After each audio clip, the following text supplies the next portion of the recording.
In the comments, 357 mentioned that I should probably do one of the half and half restorations. I've looked around the shop and struggled with the idea of doing a half a restoration of something that I might use all the time. I had hammers and wrenches and all sorts of different things, and I really thought about it. and I just can't bring myself to do something that I think I'm going to use all the time.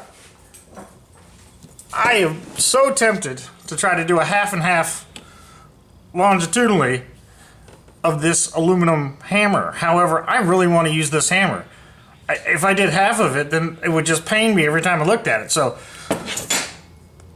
therefore, I have chosen this caliper. I think it will, as Scoutcrafter mentioned in his video, it will be a nice comparative per piece where you have two identical units, one cleaned up, the other one in all its patina glory.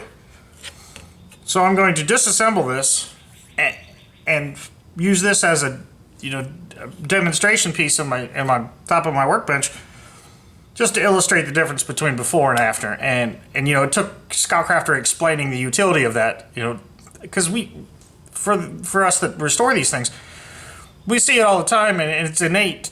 I would assume that it's innate in most of us to just appreciate things that are cleaned up versus things that are dirty.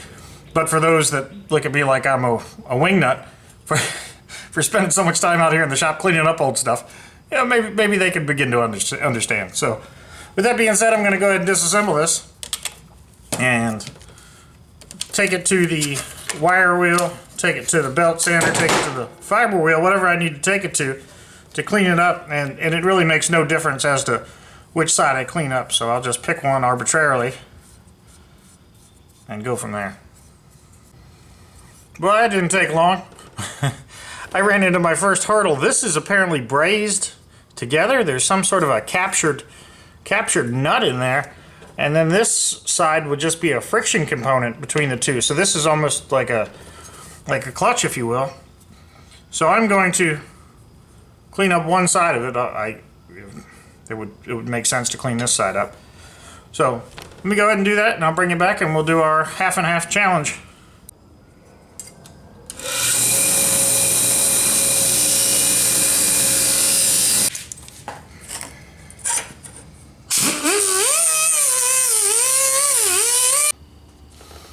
So there it is. There's my 50-50 challenge. It is a tremendous amount of work to, really do a Scoutcrafter grade shine on there. When I say Scoutcrafter grade, I'm being able to see your fingernails, or not your fingernails, your reflection.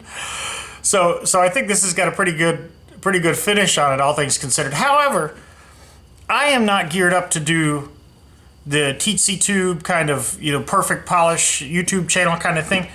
There are imperfections in here. There are undoubtedly imperfections. For as nice as that shine is, you can probably see that